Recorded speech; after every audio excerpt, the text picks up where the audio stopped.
મિત્રો, ખરાબ ફિલ્મમાં કામ કરનારને લોકો ખરાબ નજરે જુએ છે, પરંતુ લોકો આવી ફિલ્મ ગુપ્ત રીતે જોવી પણ પસંદ કરે છે.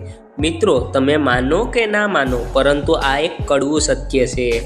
મિત્રો, તમને જણાવી દઉં કે અશ્લીલ મૂવીમાં નામ બનાવનાર સની લિયોનનું નામ આજે પણ લોકો ગૂગલમાં સર્ચ કરે છે અને લોકો આજે પણ આની અશ્લીલ મૂવી શોખથી જુએ છે. તો આવો મિત્રો, સની લિયોન વિશે એવી વાતો જણાવું જેને જાણી તમે પણ ચોંકી જશો. મિત્રો, સની લિયોનનો જન્મ એક પંજાબી શીખ પરિવારમાં 13 મે 1981માં થયો હતો. આનું સાચું નામ કરણજીત કૌર છે. સનીએ જ્યારે બ્લુ ફિલ્મમાં જવાનું કહ્યું ત્યારે તેમના પરિવારે આનો વિરોધ કર્યો અને સની સાથે સંબંધ તોડી નાખ્યો. સની લિયોને 16 વર્ષની ઉંમરે જ તેની વર્જિનિટી ખોઈ નાખી હતી. સાથે સની લિયોનીએ 19 વર્ષની ઉંમરે બ્લુ ફિલ્મમાં કામ કર્યું હતું. તમને જણાવી દઉં કે સની લિયોન આજ સુધી લગભગ 60થી 70 બ્લુ ફિલ્મોમાં કામ કરી ચૂકી છે.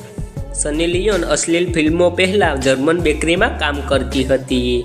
તેના પછી તે ઘણી જગ્યાએ નાની નાની નોકરી કરી. આ સમય વચ્ચે તેણીએ બ્લુ ફિલ્મોમાં કામ કરવાનું ચાલુ કર્યું.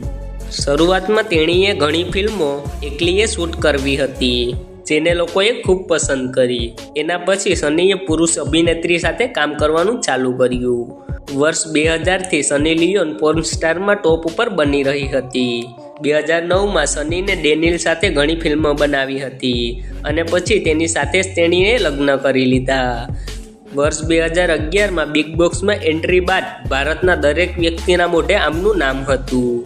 લોકો આનો વિરોધ કરી રહ્યા હતા કે પોર્ન સ્ટારને ટીવી શોમાં કામ ના મળવું જોઈએ.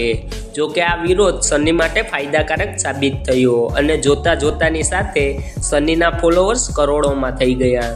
આના પછી મહેશ ભટ્ટે આને હિન્દી ફિલ્મ જિસ્મ 2માં કામ આપ્યું અને પછી અચાનક સની પાસે ઘણા ફિલ્મોની ઓફર આવવા લાગી. હાલમાં તેણીએ પોર્ન ઇન્ડસ્ટ્રીને અલવિદા કહી દીધું છે.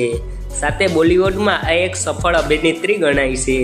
તમને જણાવી દઉં કે વર્ષ 2014માં સૌથી વધુ ગૂગલમાં સર્ચ સની લિયોન થઈ હતી. સની એક એવી પહેલી પોર્નસ્ટાર છે જેને બોલિવૂડમાં કામ કર્યું છે. 2013માં સૌથી પૈસાદાર પોર્નસ્ટારની લિસ્ટમાં સનીનું નામ 19મા નંબર ઉપર હતું.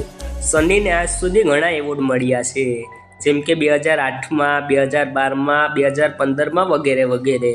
હાલમાં તે તેમના પરિવાર સાથે એક સિમ્પલ જિંદગી જીવે છે. સની લિયોનીએ વર્ષ 2018માં એક બાળકીને ખોળે બેસાડી હતી અને પછી કુદરતની મહેરબાનીથી તેને જુડવા શિશુની માતા બની હતી. તો મિત્રો, આશા રાખું છું કે તમને આ વિડીયો પસંદ આવ્યો હશે. કૃપા કરીને લાઈક કરજો. સાથે આવા જ રોચક અને જ્ઞાનથી ભરપૂર વિડીયો જોવા માટે મારી ચેનલને સબસ્ક્રાઈબ કરજો. ધન્યવાદ.